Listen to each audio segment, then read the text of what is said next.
chat. Okay. Let's go. Flip back to where I can see chat under my desktop. Everything looks good. Okay, welcome to the wave. I think I'm broadcasting. Mic looks good. Okay, good. Good. This is where you initially come into the wave. You'll find this is your home cave. The wave maker and DJ decks are through there. The Expanse is the main hub area there, where everybody kind of gathers outside around posters for the DJ or the flagship experiences that are repeating. When you first come in, you can open up your menu, and you'll see your settings to turn on your mic, snap turning, or accepting friends and trips you can disable. Usually the music starts fairly loud, so bringing it down a little bit doesn't hurt. Out in the Expanse, you'll find little toys and poppers, little things you can play with and share with friends. But at any rate, we're here for a building tutorial. So, let's take ourselves in real quick.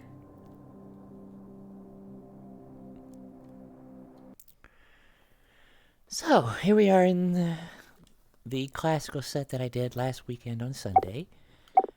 This, of course, is one of Rosie Summers' pieces. You can always turn around and look at the art on display to see who contributed to what's in the current wave. So what you see in front here right now is the VJ board. You can grab it, move it, size it, however you like. On the left side right here are scenes.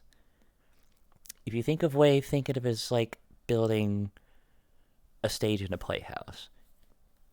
And you have different scenes that you can cycle through to change the mood, change the look, change the whatever. So now I can move to this scene according to what I want to do. The entrance always remains there for the lobby and people coming in. But should I decide, boom, it changes again to a number of different things. When everybody joins in and is able to join in the party after this editing session, we'll explore this, all these sliders and everything for the post-processing, and some of the other fun stuff. Let's bring this a little higher, like blobs, which will take it to a little bit bluer color. Temperature dropped all the way, a little bit glow, add some darkness. Saturation in the middle. There's a lot of neat things you can do. Bring our temperature back warm, bring our set. Okay, so how do we do all this? How do we construct all of this? It's actually surprisingly simple. And the way it's done is on your DJ board here, when you first come in, you hit edit mode. And this puts you into the builder mode for Wave. You'll have two hand controllers here with some symbols I'll explain shortly on both hands. Laser pointers that can point to buttons, point to objects to move them, like that little hexagon out there is an object, or to grab polys and move them. Okay, so let's look real quick. Let me drag some things over here. You're going to have a menu on the left, and you're going to have a menu on the right. Okay? And this is all your modifiers for the scene you're currently on. So why don't we start by just building a new wave completely. So what we do is you open up the side tab that says My Waves. These are all ones that I've done before, but we're going to go to this one and delete anything in it. Now we'll just start the normal way. Okay, so over here, add waves. Here's how it works. Waves are individual shows, and you can have 30 scenes per each one of these shows. You can't change shows once you've started a party and are hosting people in it, but you could change between any of the 30 scenes. This is one entirely different show. I can move back to a different show in the edit mode at any point in time, and it will load. There's my W stage. There we go. And now it's loaded up that stage with all the effects and everything else. So, how does all of this work? Well, let's start a new wave. You can choose any one of these. They're kind of preset defaults for users to just come in and throw in there. The grid is a very flat land where you can build anything on. Typically, I'll grab something like abstract because it's kind of a close one. This is how you add a new one over here by clicking this.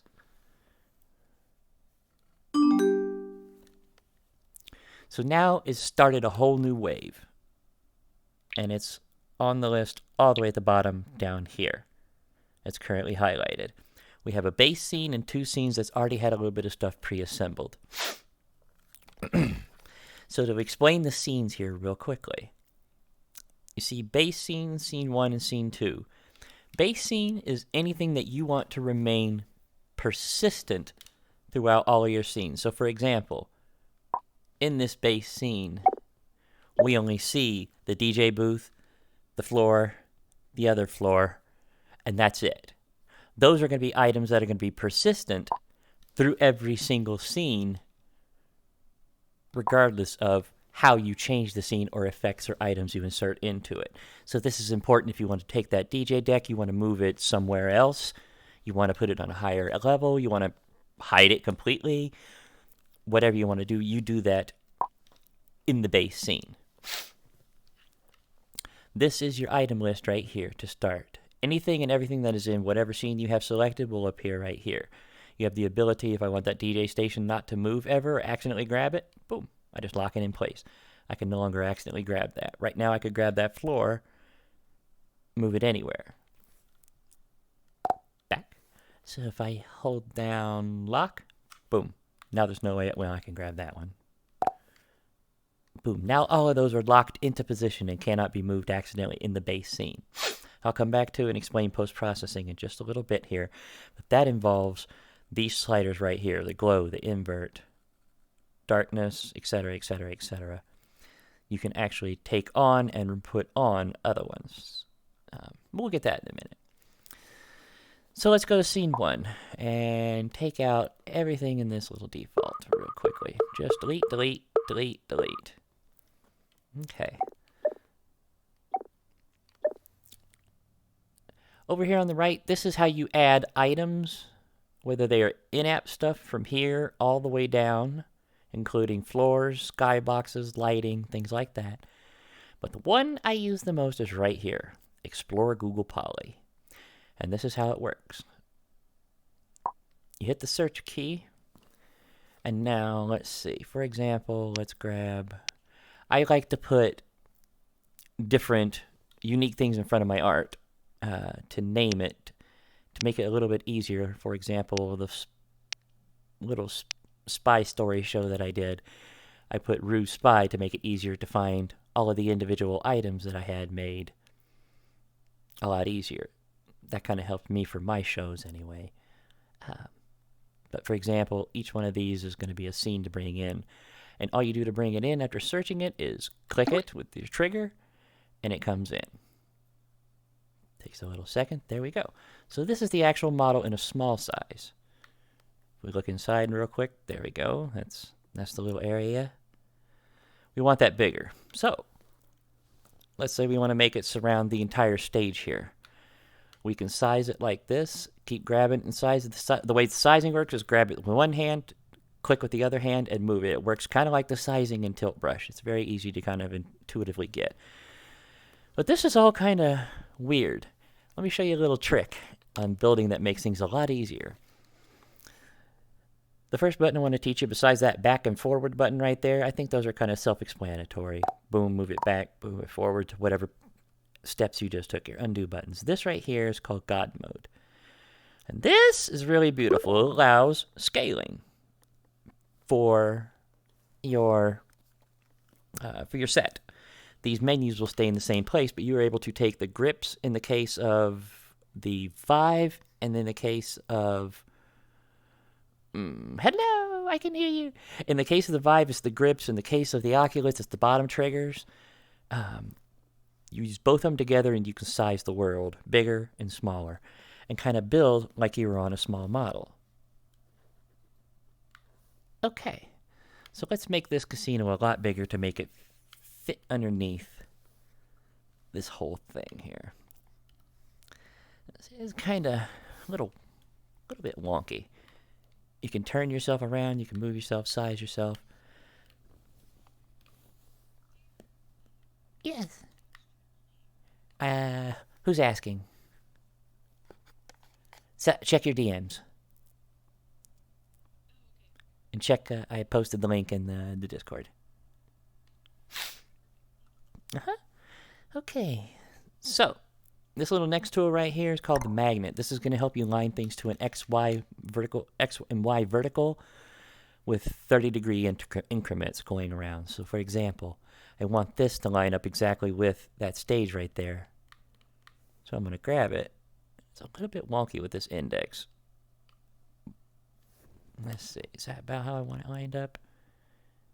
That looks good. Of course, the DJ deck's right on top. That might be a little bit big.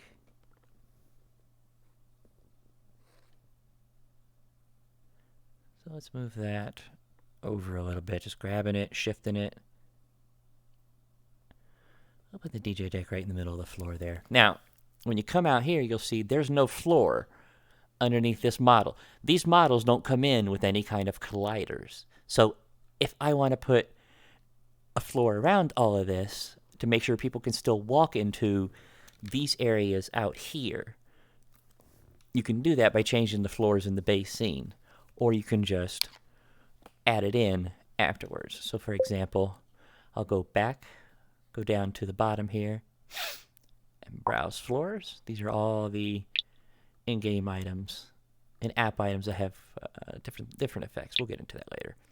Let's say I want to put a floor. I want a squarish floor, so I can just grab the... Oh, geez, that comes in huge. I forgot about that little bug. Give you just a second to shrink this. A lot of things in the in-app are also scalable. It works the same way you scale in the Google Poly model. We just grab it one hand, grab the other hand, size it. So I'll size that to about the size of this. Keep the magnet tool in place. Let's get up close, make sure it's not bleeding through. And that should be just about right. So now, when I come out of God mode, not only can I stand where the other one was, but I can walk all the way out here because there's current flooring. And the floor needs to come up a little bit because, as you can see, I'm too short. So that bottom floor needs to come up. Back into God mode, grab floor.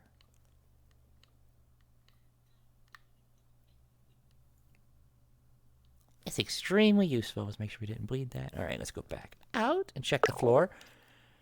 Teleport. There we go. That's the height you want it to have at. So, there we go. Now we've sized it and put it in.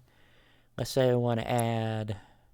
Now, the way I made this particular model was I went to Google Poly, found a particular model, OBJ, that I liked. I liked it. Brought it into Tilt Brush. And from Tilt Brush, made different effects. Decorating the floor, sticking in other OBJs that I liked, like a bar over here, chairs, and just basically built this whole scene, one scene, in Tilt Brush, and then uploaded that whole thing, saved as Rue Spy Casino. And that's what, there it is on the item list there. And the floor I just added, there it is on the item list there. Now I don't want them to move, so I'm going to lock them in place. Real quick on in-game items. There are a lot of different things. Some of them are kind of trippy effects. Some are like Galaxy Attract brings in particles that... Well, let's see here. Emission Attract.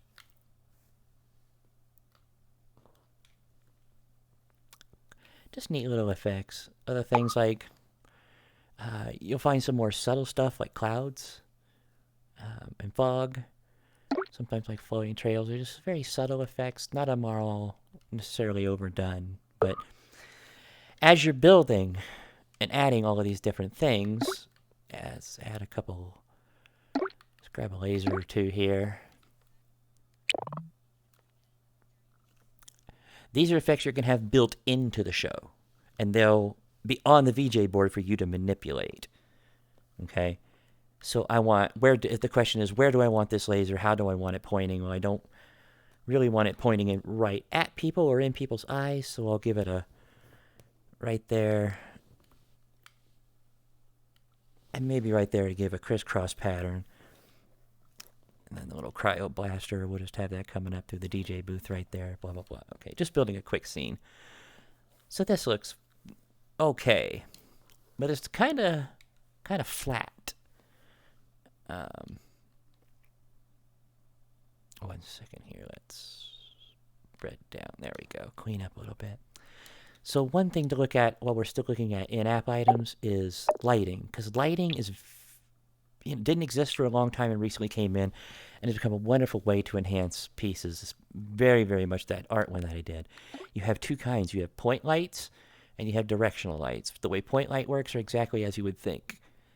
They light up a particular area and leave the rest around flat. You can put them anywhere you want. You want to put lighting there. You want to put a little extra something behind this. And then what we'll do is active means it bumps to the music. So if I actually had some music going, it would be currently. But what that point light will do, you can increase the range and whatnot, is you can change the colors. But you notice it's only changing kind of there a little bit. That's because the range is kind of high. Bring the range down. And you don't get the rainbow effect there because it's a point light. However, if you bring in a directional light, that's going to face whatever direction these arrows are going. And it will light differently according to which way it's facing. That's a very much all-in-one lighting solution. You may find point lights a little better, but it's all kind of up to you. While we have this open, let's take a little look at some things. I have no idea what that noise was. So, what we're looking at is our items list, our menu, and our objects. And what we have right now is, in this scene, we have two lasers and some directional lighting, okay? The way this works right here is by each scene is what the, let me remove these. Anything like lasers, you notice there's nothing here to be adjusted yet.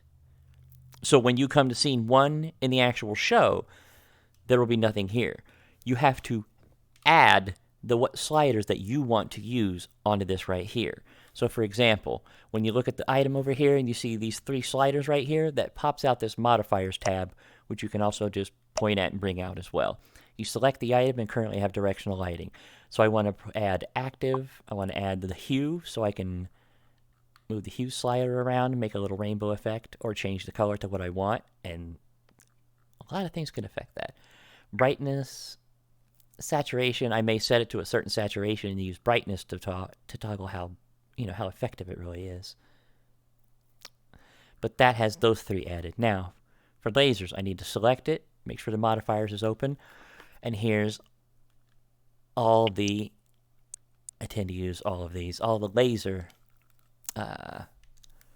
modifiers. So what that does is now, when that's closed, and you go into scene 1 with the show open, you're going to see, 1 second here, back off smidge. You're going to see all of these sliders ready to go. So the directional light hue, as well as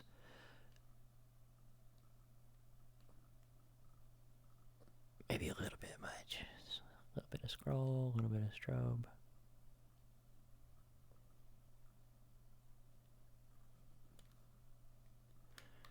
So we can adjust both the hue of the laser and the hue of the light at the same time, depending on what you want to do.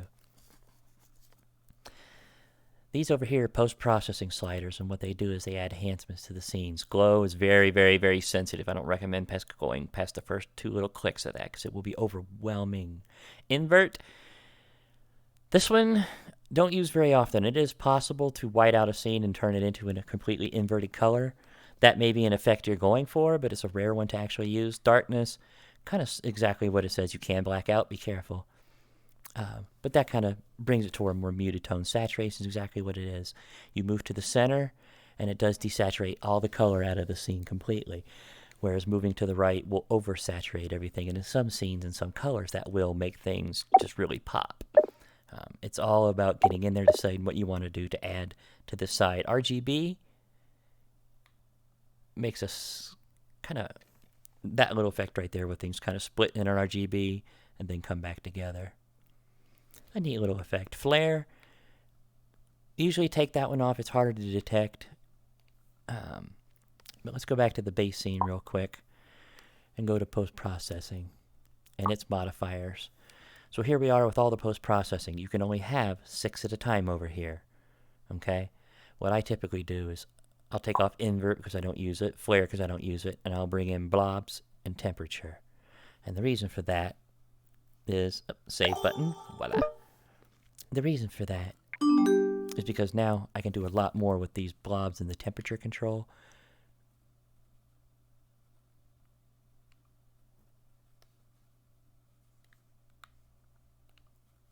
There we go.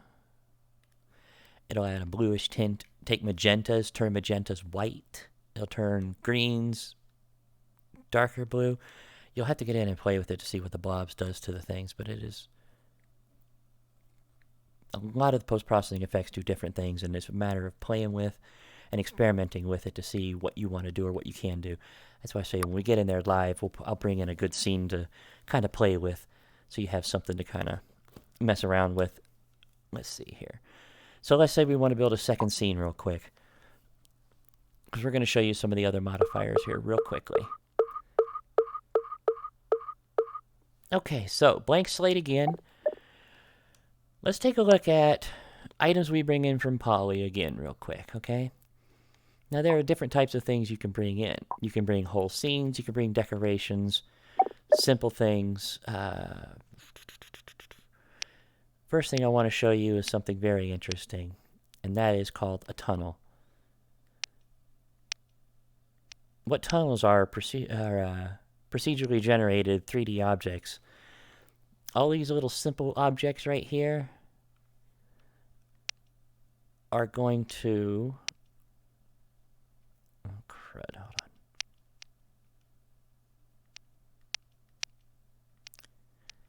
S4, there we go. That's what we want to search. These, for example, come in looking like a 3D object. Different color sides. An interesting thing you could put in there, but there's different things you can do with it, including tunnels, particles are broken, ignore that for the moment, scrollers, or rotation. We're going to start with tunnel. When you have that object selected and you hit tunnel, this is what happens. Let me get, you're going to grab this. Let's bring it to where we can actually see it. There it is. Whoops. That's what it does.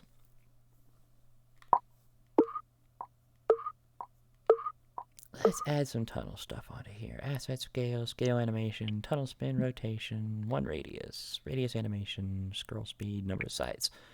So, what this ends up doing is creating all of those polys. You can adjust the size of them.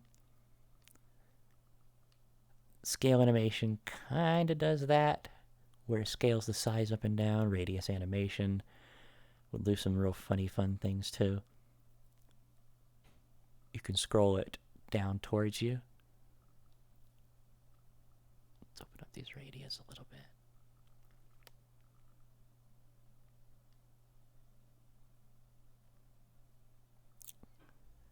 Here we go, bring up the spin a little bit. But as you can see, it'll make different tunnel patterns according to all of these sliders down here, which are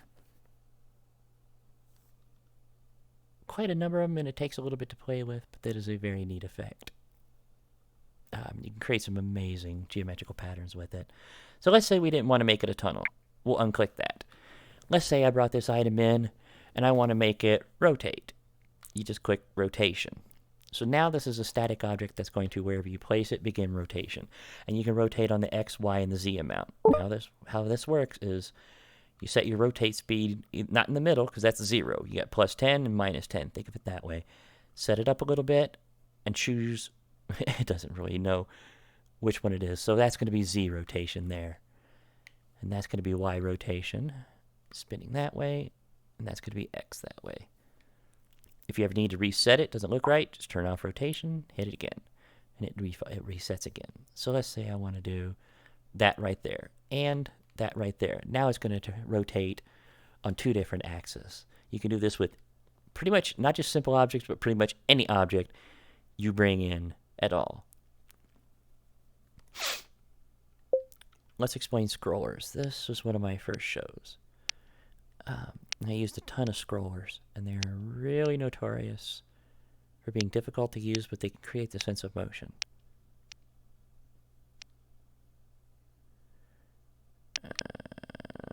What did I save that as?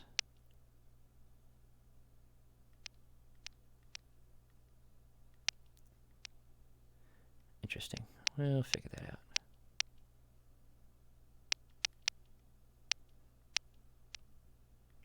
So what scrollers are is they will take any 3D object and make it scroll in a long pattern. Bloody hell. A long pattern, and how that's going to work. Let me check chat here, make sure I'm not missing anything. Yeah, fractals.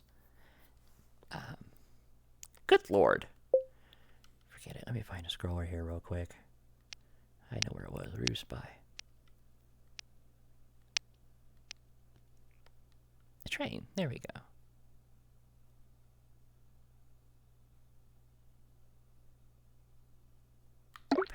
Perfect.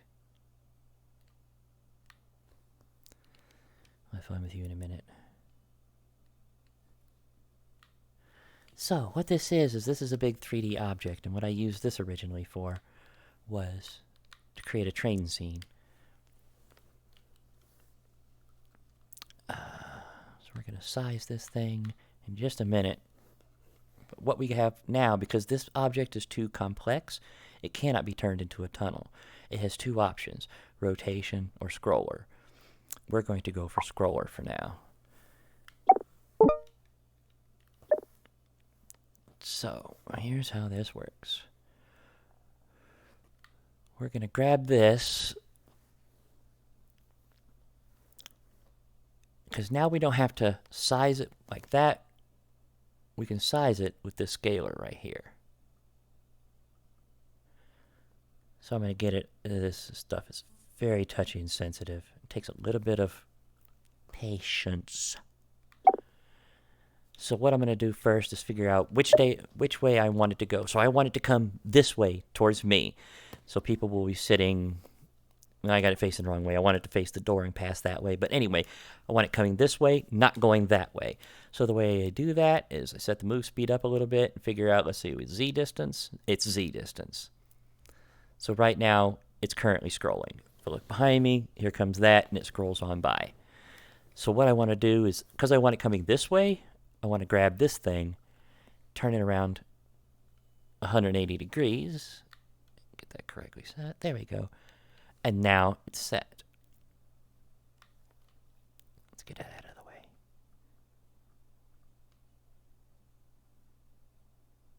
Let's go back to the spy train, please. There we go. Okay.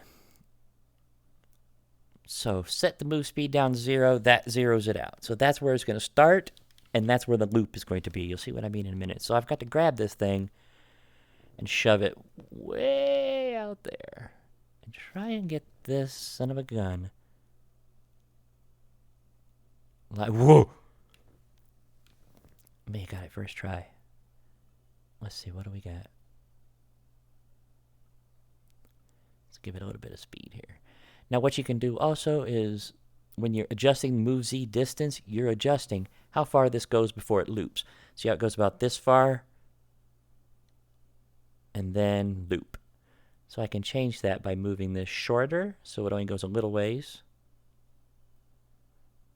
Or I can change it to much longer to where more of it passes through before it loops. I want it to loop right about there, maybe-ish. Close.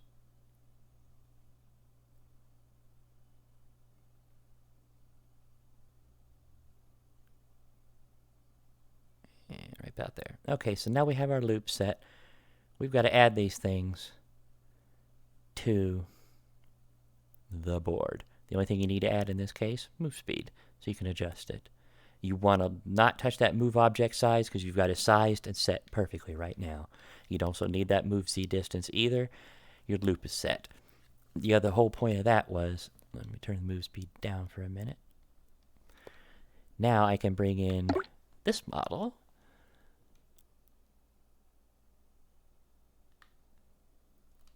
Ooh, wrong one.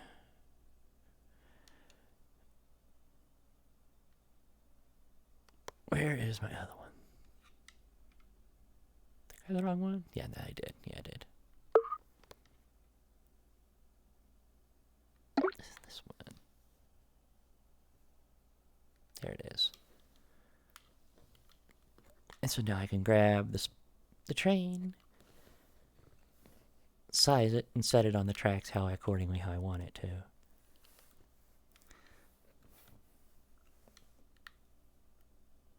Size it up a little bit more. That looks about right.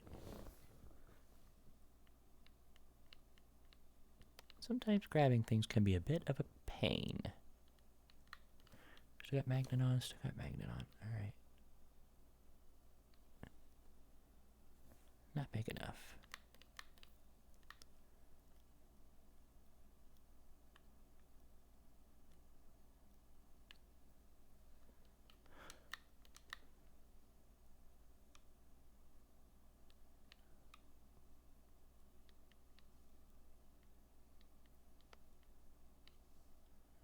Sorry for the delay. We'll call that good for now.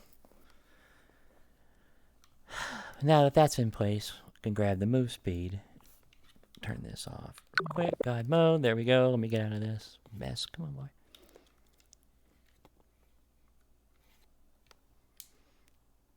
And now we can see our Bunny Jaws and Bunny James Bond protagonists fighting on the train. Static, while the train tracks whoosh by over their heads. So you can have static objects and moving objects going through, creating any kind of thing, not necessarily a tunnel. Where did that dish go?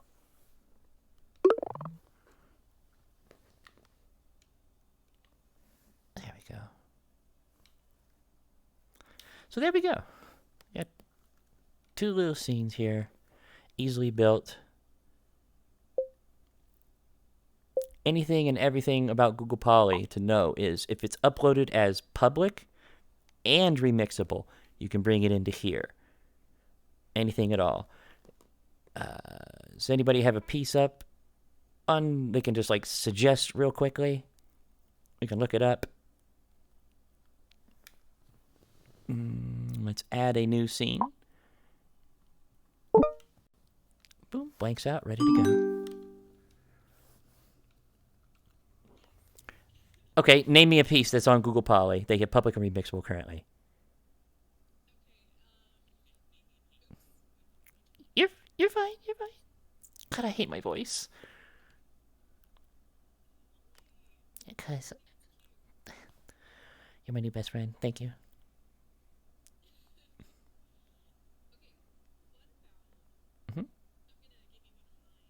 Perfect.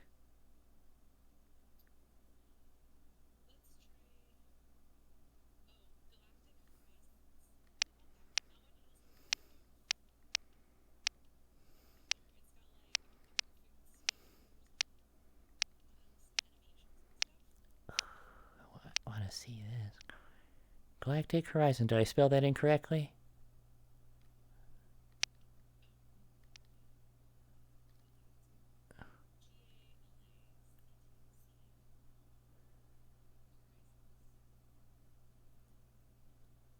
Do you have that public and remixable?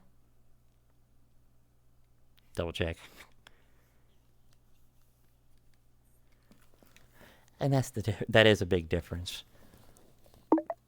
And wait it. No, yeah, save it. That's fine. A way to get around. Did I No, I did. I got out of edit mode. Dang it. I did not mean to do that.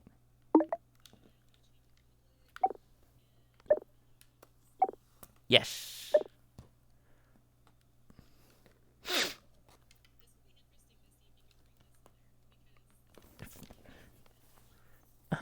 But we'll have to see.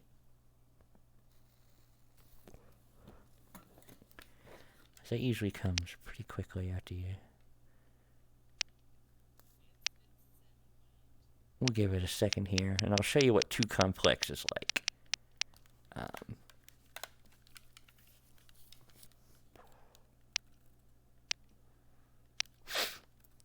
While we wait on that to update. Okay, for example, right here.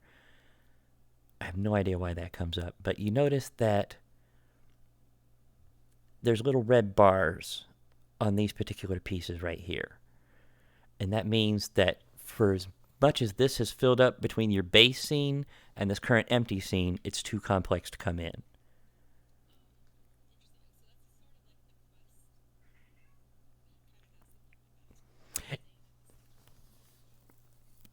Now this, you can get a pretty daggone good amount in there. Y'all saw what Splorg could cram into his show last night. It's all in what you use. It's textures on models don't really count, but some tilt brush items, depending on what you use, can be very heavy and expensive.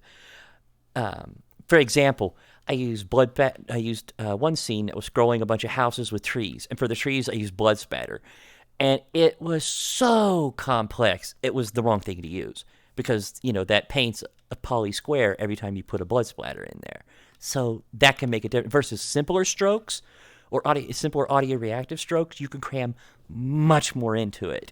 If you have a lot of the diamond brush or the hull brush where you're creating a lot of poly points, that will increase the complexity exponentially.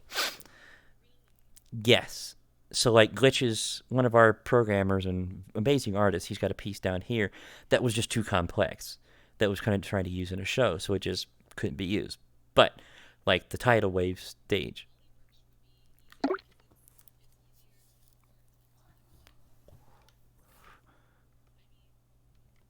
Oof.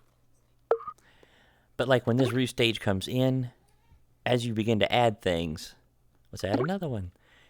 It'll start to tell you you're too complex, and the rest of that can't come in. Let's see. There we go. See, now the treasure roof. Now that's too complex. That's too complex. And that's kind of how that works. You'll know when you get to your limit. Here's your limit right here. When you get to 100 on the right there, that's when you're done. So if I bring this in, it's going to distinctively fill that up big time. But the minute I remove that, yep. Yes. That's how you know per scene. There are tons of them. I use them all. Like, literally, I use them all. Let me change waves since I've saved this over. I'm pretty sure I saved it.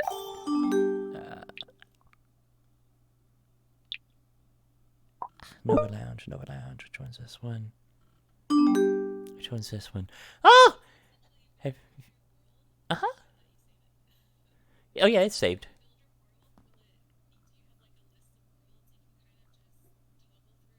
Yes. You might have missed that. They're all saved server.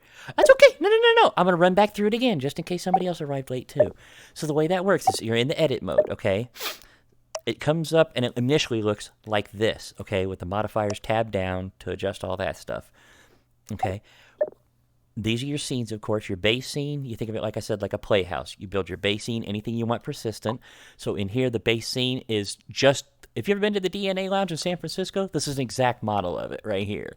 It's dope as hell. But you see nothing's around in here right now because this is the base scene.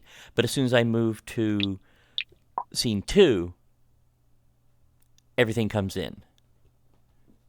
Of course, this is all audio reactive brushes. Yes.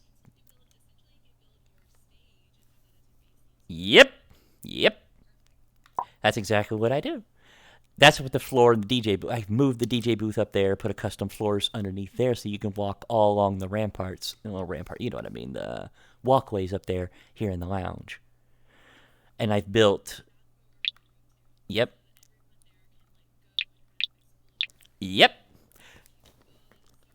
You can. All you got to do is just. Yeah, Isn't it cool though? You can come up to let's see. Let me turn around here. But you can walk up the stairs. You just take more floors and insert them anywhere you want people to have the ability to walk. So they can come up here, sit in the lounge up here, whatever they want, watch the show from up here. But as I was saying, I came to this because here's this is a good show for an example of a whole bunch of different freaking brushes that I used. This was very early on when I was doing a lot of, especially a lot of decoration. But like there's the light brush going across the floor, the dot brush. Let me start some music up here so you can kind of see audio reactivity a little bit. Let's see here. You should be able to hear it. Do we have anything?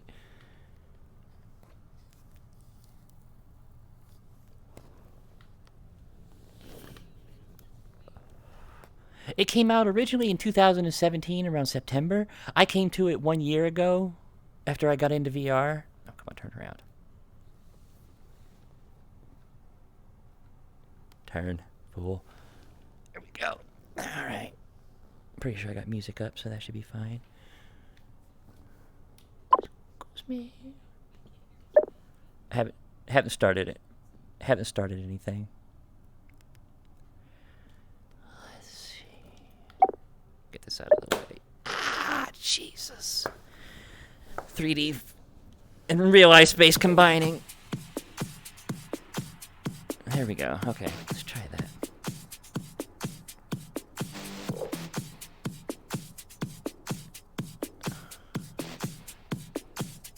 Lock.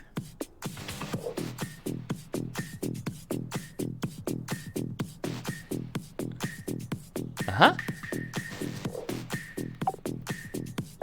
Yeah, I'm still in edit mode, but it's going to show.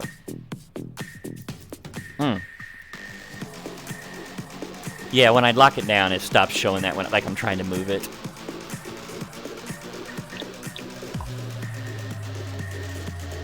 You see? Send it.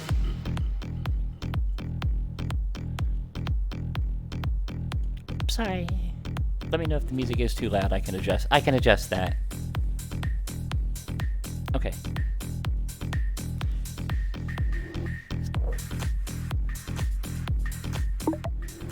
I can fix that. 1 second.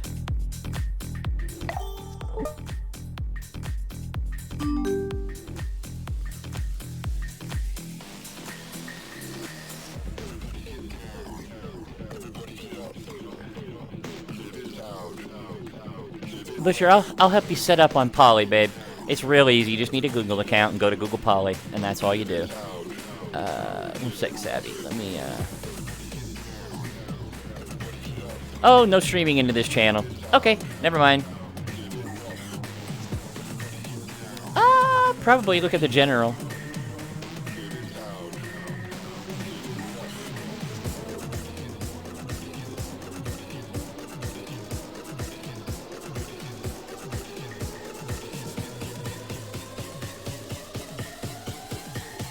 But that gives an example with audio. Send it. Let me see.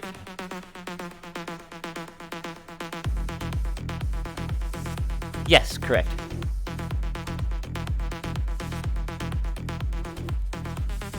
You're all good, babe. I'm glad to help with anything. Now just click me and watch stream.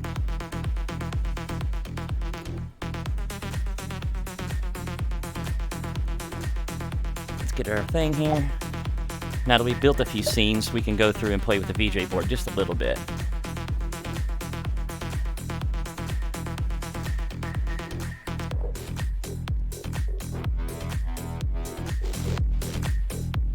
Bring this up a little more so we got more audio reactivity. You can see how the streamer's brush reacts. That is... what is that one? That's light brush. That's Dr. Wiggles on the outside there.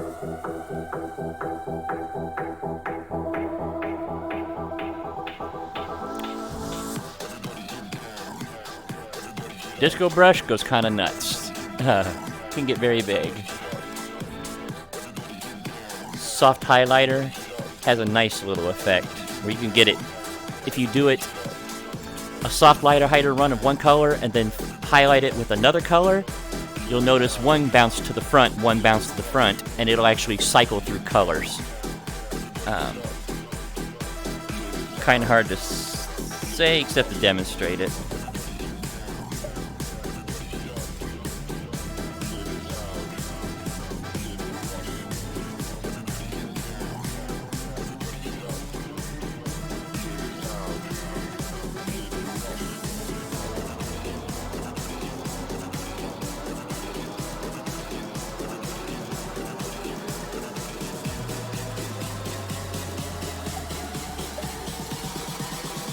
Meteor brush, streamers, hypercolor.